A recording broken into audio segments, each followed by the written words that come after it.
So, Dan, a very warm welcome to the new P&L podcast. Thank you so much for taking the time to join us. Oh, well, thanks very much for having me. Awesome to be here. My pleasure. We could start with just you giving our audience a bit of introduction to who you are, what you do, and who you do it for.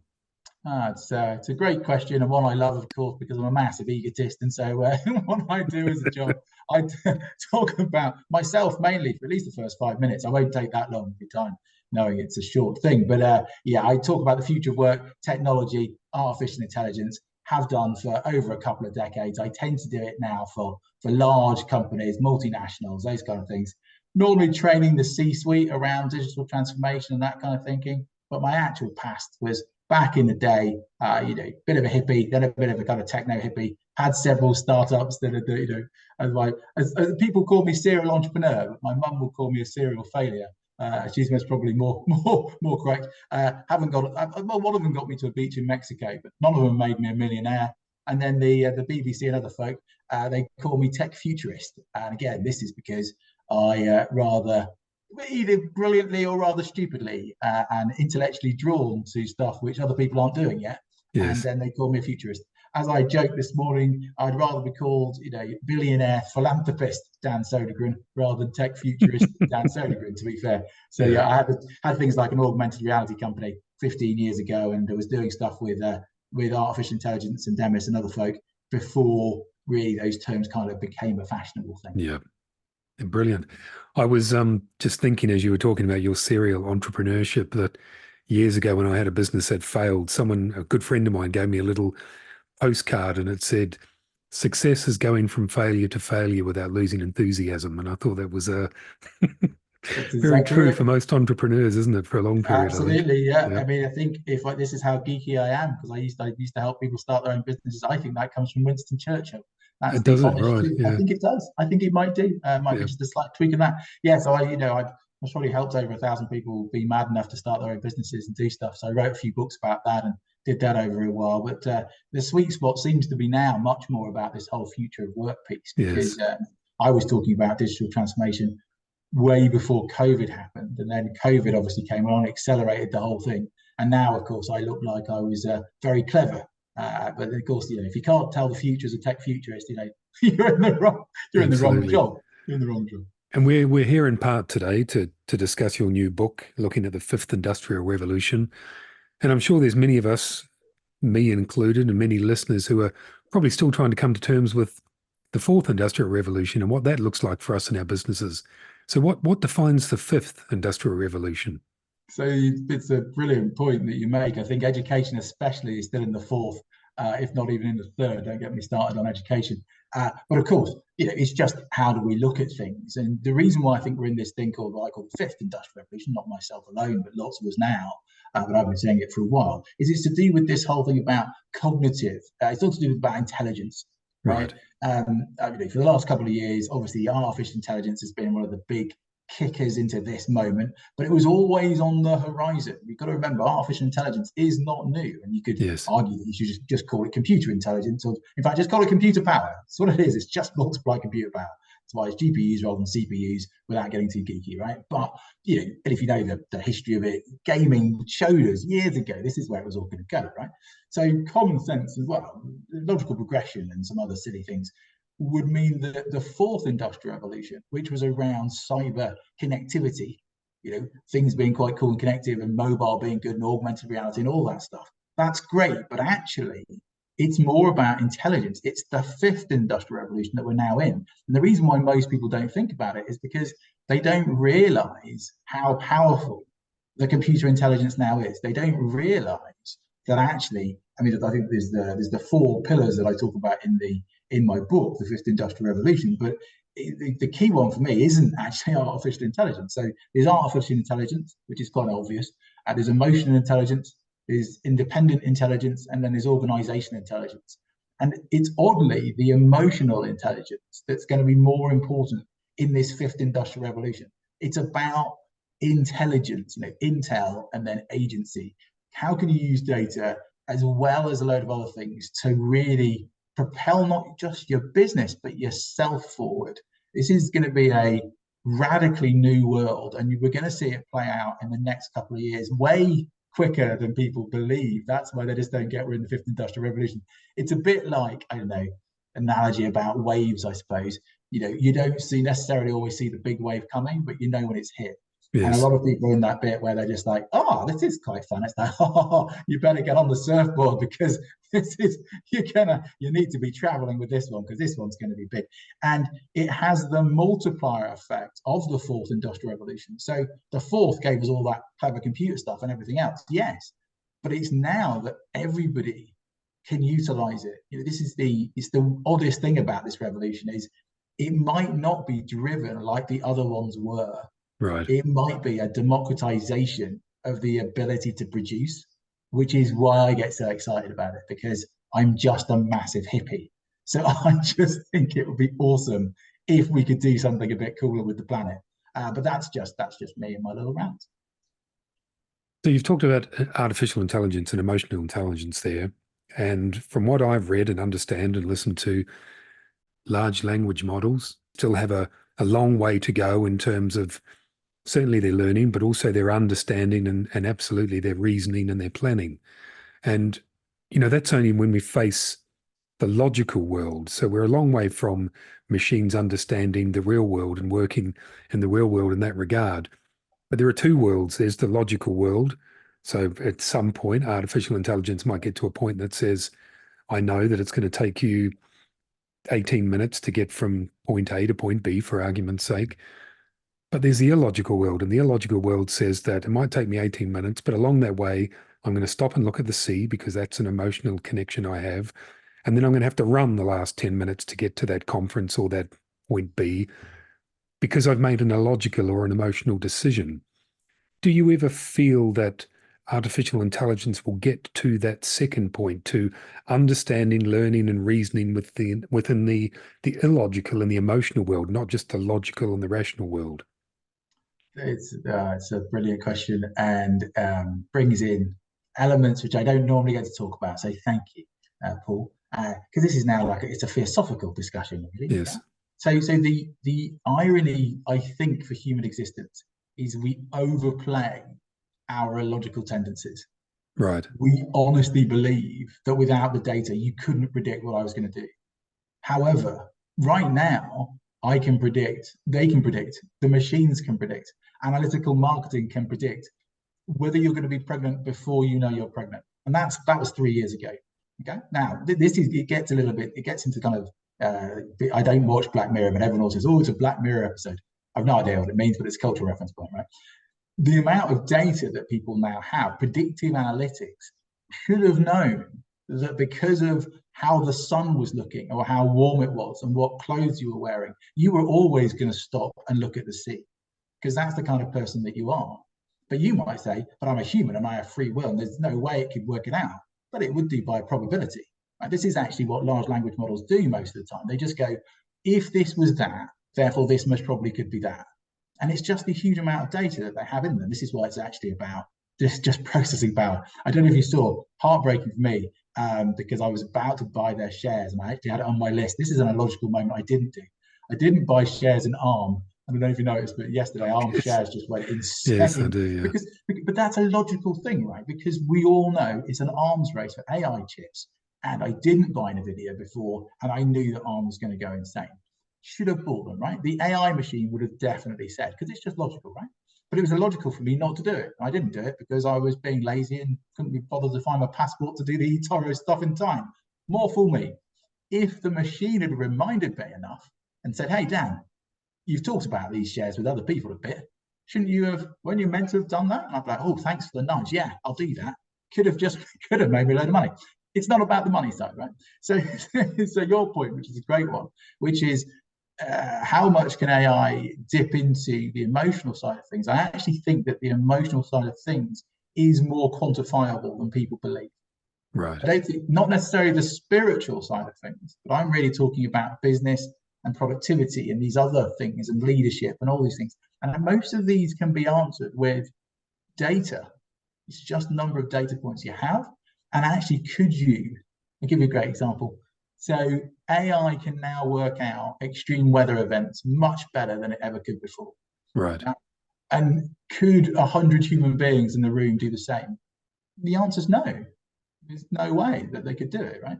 Now, does that mean that AI has replaced people's jobs? Not really. Does it mean that AI, the weather's quite, you could almost, like emotions, you can say emotions come like the weather sometimes. People believe that they come out of nowhere. But the reality is they don't. They don't. Clouds aren't just formed for the sake of it. Yeah. It's not rains just for the sake of it. Everything has a logic to it. Now,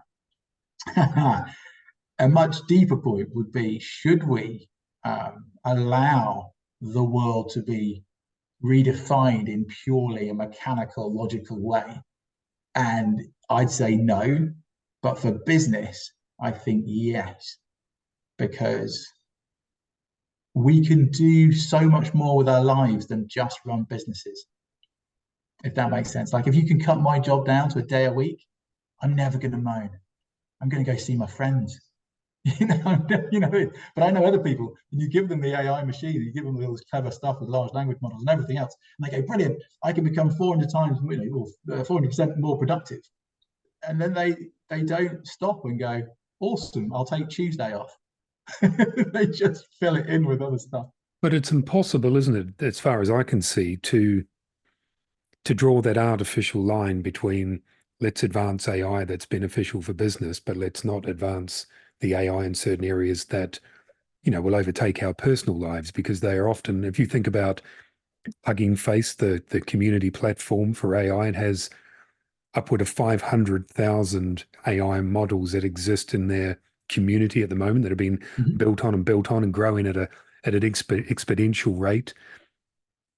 It's fairly difficult from a regulatory perspective, and even if we have effective regulation, and there's a big question around whether any regulation is ever going to be up to date or effective enough.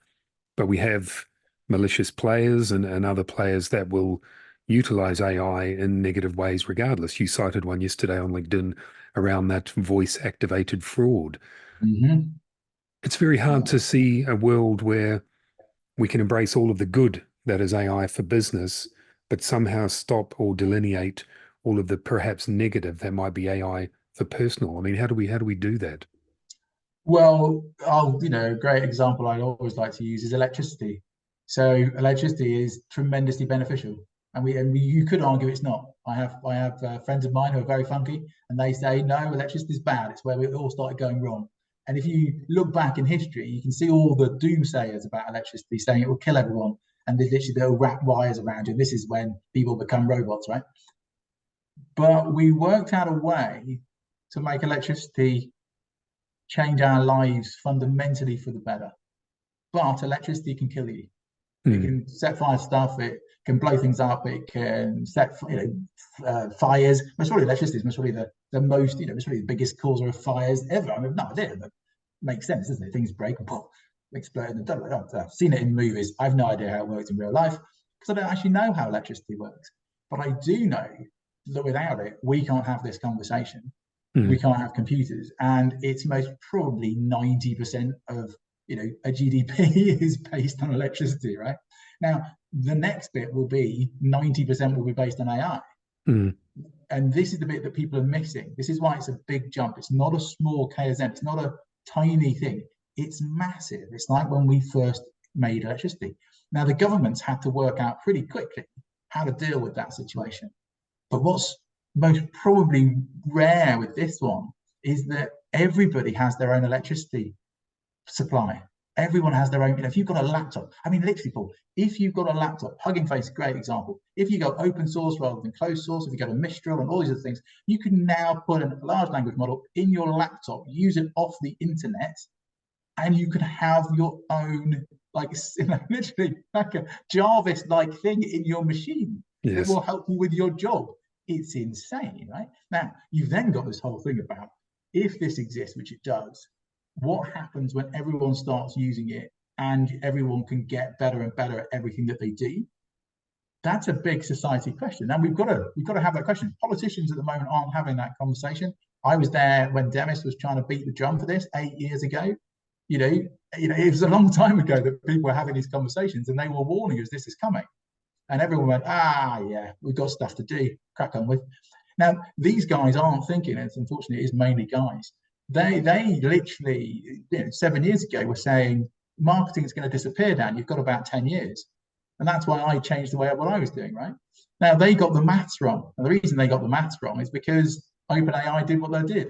They weren't meant to, by the way. You weren't, it was kind of against the rules, right? This kind of thing. Don't give it to everybody because it'll change everything. And then they did, and it changed everything, right? Now, has it been for better or for worse? Only time will tell. Should we be going much more towards an open sourced AI so the world can benefit from it? Yeah. Are there going to be issues when everyone can clone everything and we live in a post-truth world? Yeah, we're there now. Yeah. You know, the mayor of London yesterday spoke about a fake radio single podcast or something that went out that caused a civil disobedience because his voice was saying we should do this. It wasn't him. Yes. But anyone can do that. Very, very soon, it'll be video. You won't be able to trust anything online, even for a second, unless you were there, unless you have a human source for it. It's no longer going to be true. Now, that's a deep point for misunderstanding for everybody. This is not just a marketing issue. This is a society. If you can no longer trust what you see online, A, is that good? Maybe. But B, I don't think the next I'm about to say the next generation. I bet my daughter would be fine with it. But would my parents be okay? I think they'd freak out. Would politicians be okay? I don't know. The next little bit of the elections and other things. We're in this world now because of hype, which by the way we were before. We kind of talked about Cambridge Analytica a long time ago. No one, again, it's one of those things that people just didn't want to think about. But Facebook and these other things are now in a position where they know so much that kind of Black Mirror kind of world is very close. Now that's a worry. So how does this shift our relationship with AI? How does it shift our relationship with ourselves in terms of our intuition, our spontaneity, all of those fundamental characteristics that make us humans? If we get to a point where artificial intelligence is able to predict what we do and how we do it and who we do it with and who we are before we can, what does that do to the essence of the human character and our own ability to trust and believe in ourselves? The honest truth of it is I don't think anybody knows, which I know sounds ridiculous for a futurist, but when people say to me now, what's the future? I'm like, if it's 3 years away, I can't tell you. If it's 5, I'm going to be lying. 10, you're absolutely insane, right? We are on the brinks of potentially creating our own God. Now, that could be amazing and liberating and a fantastic moment, or it could be terrifying and it could just be the end of the world, right? And I'm not one of these doomsayers that believes it's the end of the world. I also, by the way, if you think about it from a super logical point of view, AI wouldn't kill us. Okay, we might be treated like pets, yes, but it would never kill us. It would be silly to do so, right? I mean, and it doesn't have emotion, so it wouldn't hate and it wouldn't kill. It doesn't do those things unless you pre-program it into it, of course. And again, that's a bigger question. So, it's like when we say AI now, it's like saying the human race, like everybody's different and AI is different, right? So some AIs are brilliant at certain things. Now, if you train your AI, because it's literally like training a child, if you train your AI in a certain way, it will have certain biases. Yeah. So I'll give you a great example. This is where emotional intelligence comes in.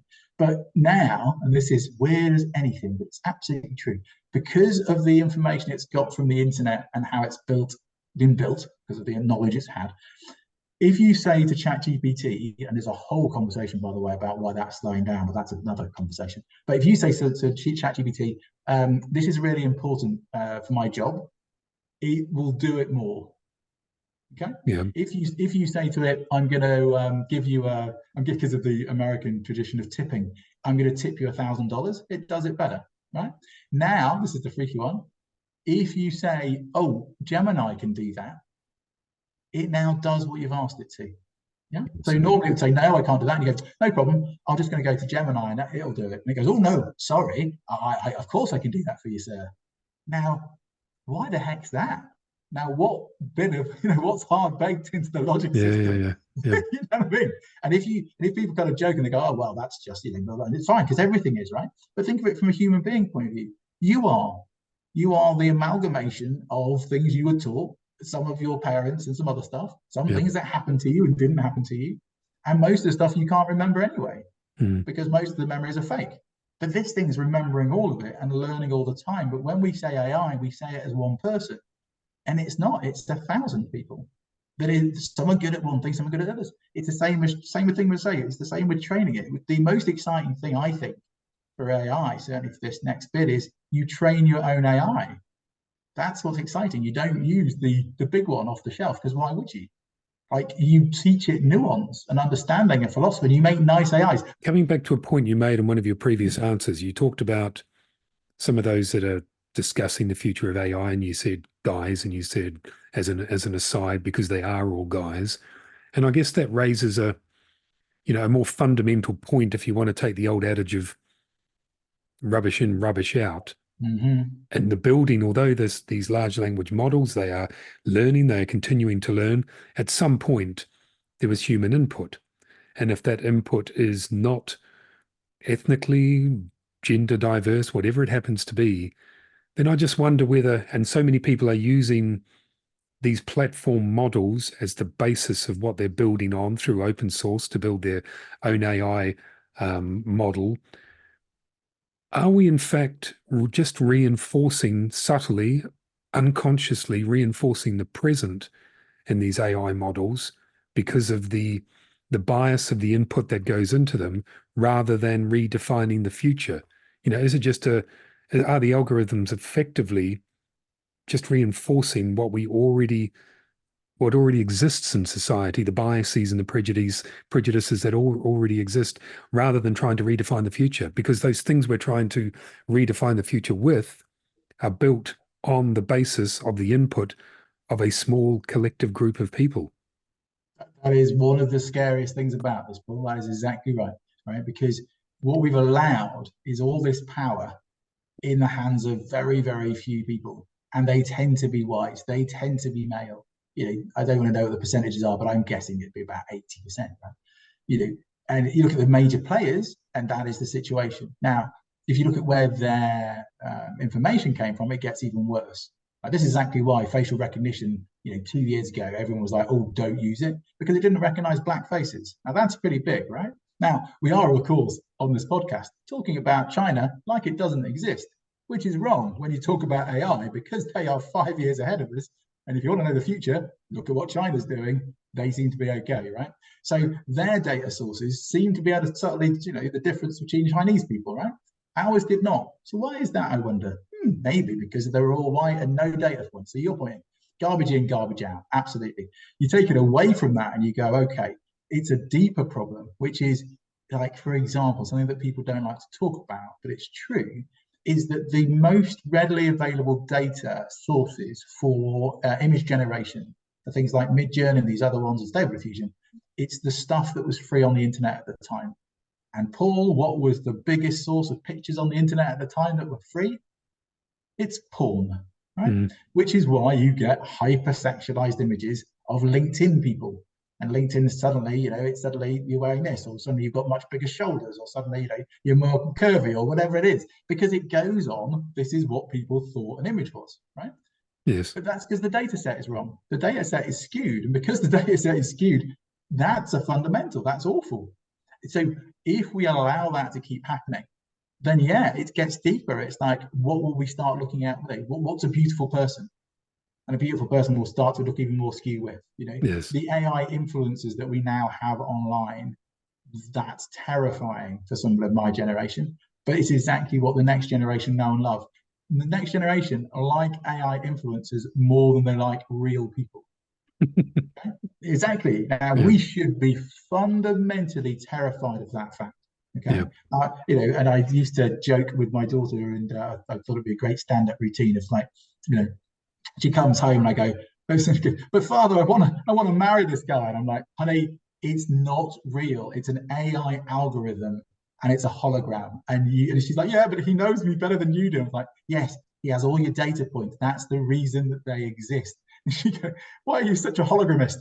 Because of course the next load, it won't be racism, it'll be AIism, won't it? It'll be hologramism. Yes. Yeah. You'll be like, well, they're not real people. Father, how dare you? I love him. You can't love him. He's an algorithm. But people are doing that now. Now, what I find interesting, so it's bring it back to the future of work, of course, is that this next step, you will have your own AI butler, your own AI person helping you with your job. Yeah. What is really interesting is that some of the new jobs, of course, will be managing AIs, just like we manage people, right? Yes. There'll be, not only will there be prompt writers and prompt whatever, that's fine. It will literally be, data science will become something completely different. You'll have the AI person has to be on the C-suite. That'll be the new CTO, but no one's hired for it yet.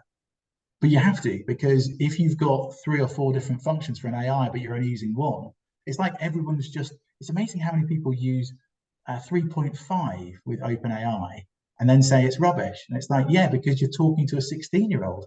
Like, don't give a 16-year-old, because it's free, isn't it? It's free, right? Don't give a 16-year-old your business decisions. That would be bad. Maybe give us some marketing to do because it's just like an intern. But you do 4, it's like a 21-year-old. You use something like Claude, that's more like a 24-year-old. Each one of them's better than a thing. So Claude's really polite. Claude's from Anthropology, it's really polite and it's really good at long blog writing. Yeah, but it's not very good at other stuff. You look at something that Copilot can do, some of the stuff it does in code is awesome, but other things can't do it. You look at things like Mistral, the open source models are now up and coming in the kind of leaderboards because so many people are using them, right? So, but each one of them has a good and a bad thing about them, like a person does. Each one of them will need managing. Each one of them will need caring for. It's there's a subtlety to this and a nuance to this that people are missing. The new leadership will be, how do you lead people as they're using machines and you? It's not just like using a computer. It's using another. You can clone yourself. Like it's like you could double up with all this stuff.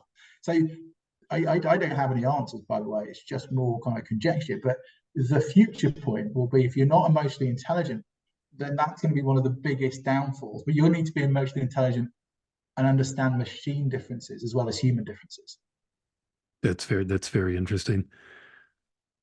Very interesting. Because one of my next questions is going to be, what is leadership? What will define leadership in this new world of collaboration between AI, tech, and employees? Because it's going to be the reframing and the rethinking of what leadership looks like, how we interact, how we engage, not just at an operational level, but at an emotional level.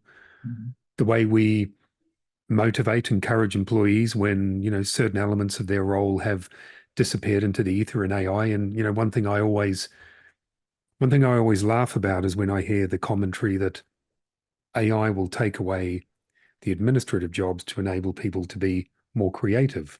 But by virtue, and there's plenty of evidence to support this, we are at our most creative quite often when we've freed ourselves from the problem in the moment, and we're doing something mundane, having a shower, going for a walk, doing something repetitive that allows our brain to be free to process and come up with that solution. I don't believe it's possible to be consistently creative for 8 hours a day, 5 days a week. So there has to be a balance. And, so what are the characteristics in your mind that will define leadership as we try, because we're not there yet, to bring these two things together in a complementary fashion, employee and technology, AI, rather than in a combative fashion? Yeah. And I suppose the key term I would use is 2. There's servant leadership, which I think is going to be the biggest thing, really. You're not, you're there to help people. You're there to help people become the very best version of themselves, right? And so that's a great leader anyway. That's what I always would define as a great leader. But I think with AI now, it's going to become even more prevalent. The other thing is you're going to be doing, less, or going to be doing more with less. Let's not kid ourselves, because that's the reality, right? Yep. And a lot of people are misunderstanding this bit, and they're like, "Oh my God, what are we all going to do?" And the answer is, you're not going to work as much. And then everyone's like, "Well, then people won't pay us as much." And that's a much deeper conversation Yes, that it is. we have to have as a society level. We have to say, but your work should be based on outcomes. It shouldn't be based on how many days you're there, because that's a stupid mechanism. In the post, AI world, in the post-intelligence world, the more intelligent you are, the more money you should be able to make, and it shouldn't be bound by time and place. But that's the thing. So you'll then have these people that are hyper productive. I talk about this in my TEDx talk, but this is the future now, right? Remote work gave us this moment. Hybrid work gave us this kind of feel. But actually, it was, when when and where we're kind of limited, yeah. But it's now going to be about who. It's all the other W's that come in, right? Yeah. And all of a sudden, you get these people that are 40% more productive. If you use AI as a consultant, you're about 40% more productive. Right. If you use it really cleverly, you can be up to 80% more productive. If you do it with, honestly, with marketing production, you can be 400% more productive, which is just nuts. It's just crazy. Yeah. Right? But that's because you can have two computers working at the same time. You can have an AI agency kind of model, and you can almost, Sam Altman's rightly come out. He said the first billion-dollar company, one-person company, is around the corner, because it is. Because it's not a one-person company, it's a one-person factory. But obviously, the factory is AI, right? Yeah. But no one was surprised by this when suddenly Toyota and all the rest of it built cars and you only need 7 people. Yes. It's like, well, that's what robots do. Hooray! You can always argue, can't you? This is the whole thing about the kind of dirty and dangerous jobs, and AI and robotics always gets mixed up. And people are like, well, it's good because it'll save this and da da da. And okay, but look at what's happening over in China and other places. You'll see all this stuff already happening. It's not in the future; it's happening right now. Their ports are not done by human beings anymore. Amazon stuff isn't mainly done by human beings anymore. Yeah. And Huawei and other people have been creating these things for a long time. It's not new. Right? What's happened is that the American companies have given the power to everybody, whereas other companies and other governments were just keeping it for themselves. And they weren't opening it up, right? Then it's gone even further, and you've got this kind of laissez-faire kind of attitude, and then it's gone to open source. Now, if Facebook do this thing where they're going to basically open source the whole 9 yards, everything changes, and leadership fundamentally changes, because you will be leading a smaller group of hyper-productive, massively engaged people who potentially have the power to change your company utterly by just leaving because they're so productive. Yeah. So you've got these, because we always say rock stars and superstars, right? It's awful. But you think about your 10x, because they always say 10x coders. But what happens if it's 100x? Because that person's brought 100 AIs with, or 10 AIs with them that they've been training for 5 years. That's that's now, right? That's going to happen now. I guess though that point, and it's a very interesting point, but it's slightly circular, isn't it? Because I think if AI replaces the majority of people, or a significant number of people within a business, and if you extrapolate that out to the economy at large, then you can be 10 times more productive and efficient. But who are you being 10 times more effective, productive, and efficient for? Because the ultimate game of that business is to sell product and service. Yeah. But if no one has the revenue to buy it, then you've got an incredibly effective company producing products that no one can afford to buy because no one's employed. The deeper point on this, and I talked about this on the BBC, and everyone laughed at me about 5 years ago. There's going to be 2 things that will have to happen. Number one, there may have to be an AI tax where you go, actually, that's like having a person, and that person needs to be taxed. Yeah. So there's the wage, you tax them, blah, blah. Yes. Then you've got universal basic income, which, by the way, is the only thing that we're going to be in a power to do. If capitalism itself isn't going to implode, and even if it does, it's the same ending anyway, because you're going to have to give people money for nothing. Now, that's fundamentally against a lot of people's religious upbringings and personality types, and a load of other problems. Because we all know people that if they lost their job, or even if you gave them a couple of £1,000 a month just to exist happily, they'd be unbelievably unhappy. Okay. Now, and they'd also moan at everyone else. I can't believe it. So the thing for us will be is, will capitalism allow people just to have money for nothing that they then spend on goods and services? Will it allow there to be less poor people, to kind of less super rich? Or well, what happened is the super rich will become super rich. Yes. And the super powerful will become insanely powerful. Now, this is where the conservative idea of the sovereign individual comes in, and I particularly dislike it. But the irony is they're most probably correct. Companies have now got bigger than nation states, but individuals are more powerful than nation states. Now, they shouldn't be able to be. We should have had mechanisms to stop that. Now it's going to be, what happens if it's you and 10 AIs? But it's the same thing, isn't it? If you were the CEO of a company of 1,000 people, you were a pretty powerful person. If you are the CEO of a company of 1,000 AIs, you're a pretty powerful person. Deep down, does it really change the fundamental of society? Well, it does if no one's got any money, yeah. But would you honestly believe that governments will allow us to not have any money? There is some worrying advancements already into that kind of choice between the two. I think a Yes. lot of people know this is coming. Yeah. Yeah. So Yeah. that's why I talk about the fifth industrial revolution so much. I want as many people as possible to be on the right side of, to be on the right, you got to protect your family, be on the right side of stuff, learn about this stuff, start using it now. To answer your other question about leadership, one of our biggest things as leaders is to get everyone in our company to embrace technology as much as possible. Not because it's better for the company, but because it's better for them as human beings, as people, to protect themselves. And then that brings in that whole servant leadership thing. But also, and the last really thing is, those people who don't know how to collaborate together and don't have the emotional intelligence to do that, myself included, by the way, I'm terrible at it. But those people who aren't naturally good at it, that's something they're going to have to learn, because collaboration is actually what the thing that separates us from the machines at this Yes. moment in time. Yeah, there's collaboration, caring about people, and I would argue at the moment, just at the moment, this might not be true in a year's time, but the ability to public speak and the ability to sell, Hmm. they seem to be human and innately human moments, but that might not be true either.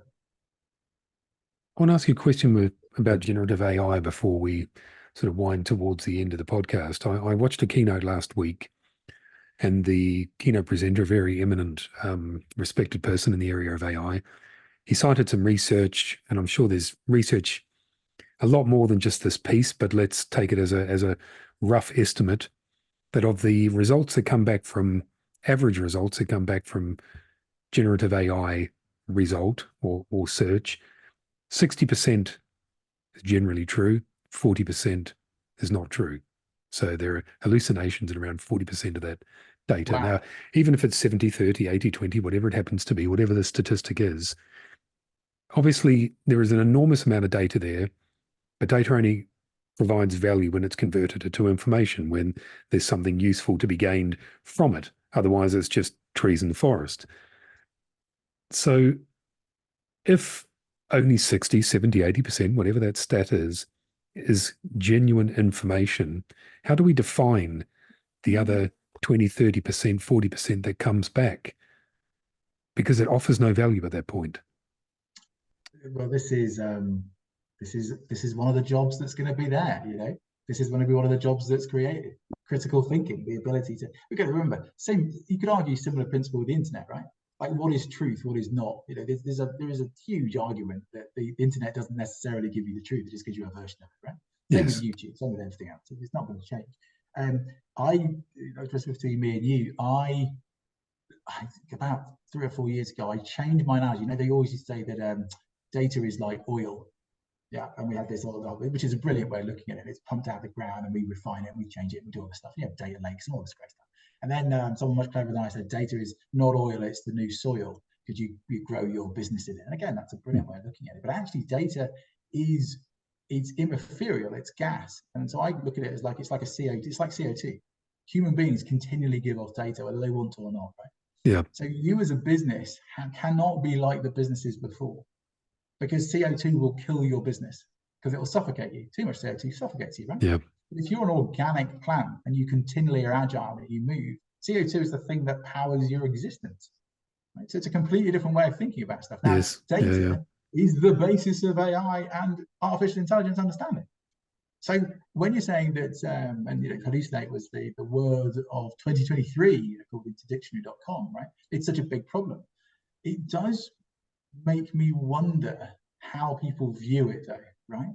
Because if we're talking, I could argue you hallucinate at least 20% of the time, because I don't believe what you say. So you've got an Probably idea. a lot more in my case, Dan.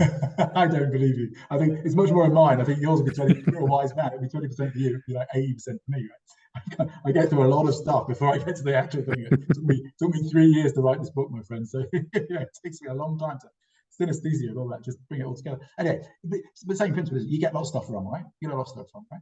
Now, is hallucination fundamentally deeper than that, like the human process of infallibility? Is it that, or, and a lot of people kind of go, well, and you could argue that is it something? It's not the machine trying to trick you, but bizarrely enough, a couple of years ago, it was the machine trying to trick you, because the machine would just lie to your face. But that's because the underlying principle of it was to give you an answer. Yes. It didn't care whether it was right or wrong, which is in the original prompt, right? It's in the original fucking Yeah, architecture. yeah. It's like, just give them stuff, give them games and toys and bread. Like, give them stuff and they'll be happy with it. Let them sort it out if it's shit or not. That's up to them, right? Because everything was subjective. And again, when people start saying generative AI, they can think about images. But images is a really good way of looking at it in some respects, because do I like the image is a deep question. It's a subjective question. However, King Harold and 1066 or whatever the fact is not subjective, right? That is not, it's a fact. It's a thing. Yes. But after that, the conjecture of the idea of what did it mean, that is massively subjective. And that's the human experience. That's the point, right? Yes. So it's a bit like saying, when we've got these 1,000 workers and we all don't see eye to eye, what happens? Well, this is the point. It will be leadership of AI. It will be the management of AI. It will actually be the coaching of your AI system to not hallucinate as much, to teach it what hallucination and bad hallucinations are, which is why it's really dangerous that we all use the same one, because it's the same data point. Yes. It's just everyone, and it's deeper than just everyone going to Google. Okay, go on the internet and everyone goes to Google, but don't all just use OpenAI. Don't just use GPT-4. I mean, don't just do that just for marketing, because other AIs are better at certain bits of marketing. Some are great at strategic stuff. Some are great at long-form content. Some are amazing. Like DALL-E 3 at the moment is awful for pictures. It's so bloody annoying how bad that's become. But technically, it shouldn't have been able to become bad. So why is it that it's become bad? And the answer is because it was too successful, and they're trying to not close it down, but gently turn people off it. Right. They're going, actually, and literally, this isn't the prompt, by the way. This is actually in the prompt. They broke it. Only give them one image. But that's because each image costs them 0.00001 cent, right? But everyone's getting it. In generative AI, there were more images created in a year than it took the photography 150 years to create. And that's what they've worked out. And that's in a year, right? That was last year. It's going to happen again. It'll be twice as many this year. You've got to remember, this is just computers doing stuff. It's nothing. It's not magical. Yes. So the cost of that is insane. And so the only way you can turn it down is go, just make the pictures a bit more shit. You know what I mean? Or just give them one good one, and then say you can't make any more. But this is scary, Paul, because what's happening now, of course, is if you think about it, and I was just talking on the radio about this, and they edited it out because it scared people, which is fine and fair enough, but it's the truth.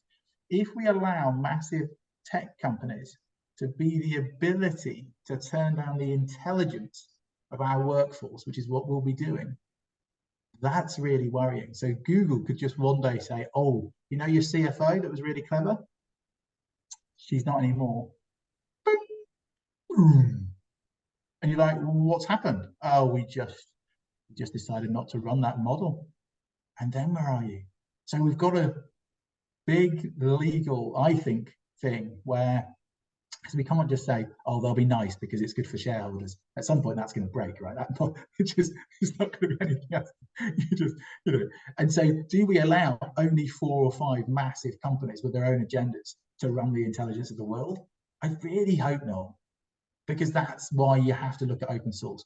And as a business right now, your 2 fundamental things about as a leader is, yes, as you rightly said, the hallucination and the inherent dangers of misinformation inside the model that you are creating, but also who the heck owns the IP of that model in the first place. Yeah. And if you are still saying we're just going to use the OpenAI API, please do. This is not in a negative way. So, you've got to remember, Sam is looking for $7 trillion.